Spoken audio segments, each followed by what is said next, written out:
we now see an overwhelming, almost unanimous vote in the US House of Representatives to force the DOJ to release every single file they have on Epstein. Joining me now is Jeffrey Epstein's former lawyer, Alan Dershowitz. Alan, thanks so much for your time. What do you make of this? What do you know is in these files that you want the world to see? Well, I've been in favor of having all the files released for years and years and years. I don't want anything redacted. I want to make sure that the accusations are released, but also anything that in any way challenges the credibility of accusers should also be released. I'll give you an example. Among the victims today that was discussed at the press conference is a woman named Farmer, and Farmer has accused several people, all of whom happen to be Jewish, and this is what she has said. I have a hard time with the Jewish people. All the Jewish people I have met are pedophiles who run the world economy.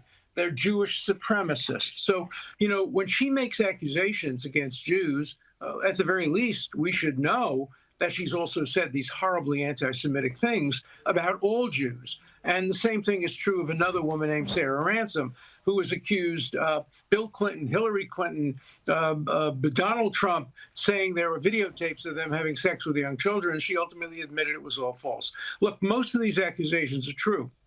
But under the Australian legal system, the American legal system, the British legal system, you give the opportunity for the person accused to at least respond and show there's questions of credibility. But now some senators and congressmen have a new ploy. What they've said is they're going to release the names of the accused people on the floor of the House and the Senate, and thereby preclude them from suing anybody if they have been falsely accused. That's what's called McCarthyism. So what we have is the balance between true accusations and punish the people who are honestly, truthfully predators, while making sure that innocent people have an opportunity to prove their innocence. Right, that's a really good point, Alan, as well. But I think the world is just desperate to know what is in these files. We've had leaks over the last couple of months, these piecemeal strategic leaks, I would say.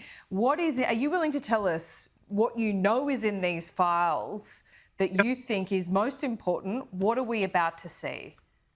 Well, we know that there have been some prominent people who have been named, people who have been former senators, former representatives to the United Nations, former prime ministers. What we don't know is whether the accusations are true or false. And now we've heard there's another list of 20 people. And on the list, for example, is described a magician. I happen to know who the magician is. He's a very prominent magician.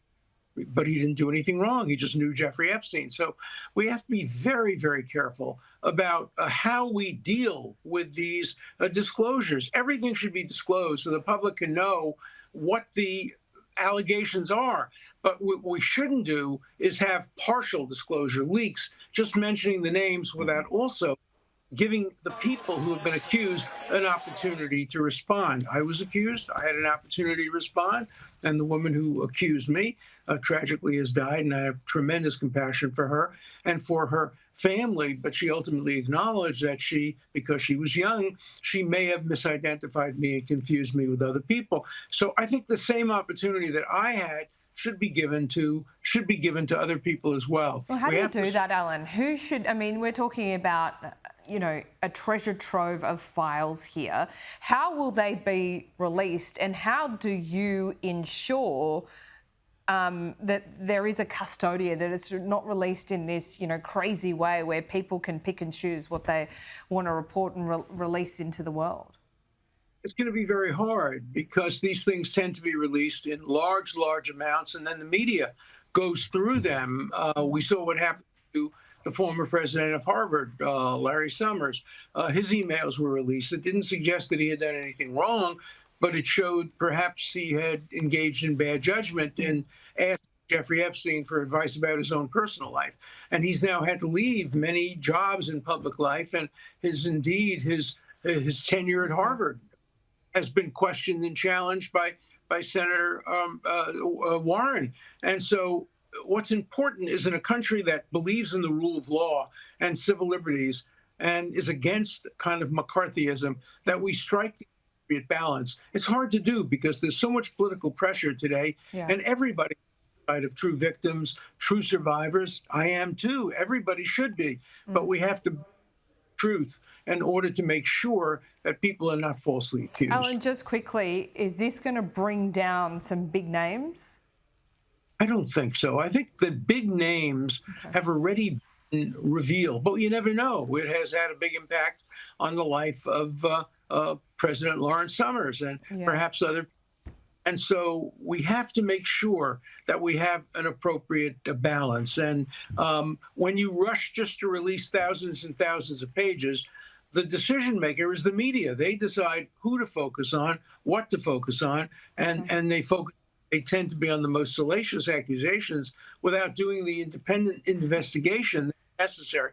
Every woman who makes an accusation should be believed to the point of doing a complete investigation to see whether or not the stories are absolutely accurate. And if they are, the people who are responsible should be punished. But there has to be an investigation in every case. Nobody should simply be allowed to accuse on the floor of the Senate and House, and then there'd be no accountability. So let's strike the appropriate balance. Let's make sure the bad guys get punished and the good guys aren't punished for something they didn't do. Okay, Alan, great to talk to you. Thanks so much. We look forward to those files being released. Thank you. Me too.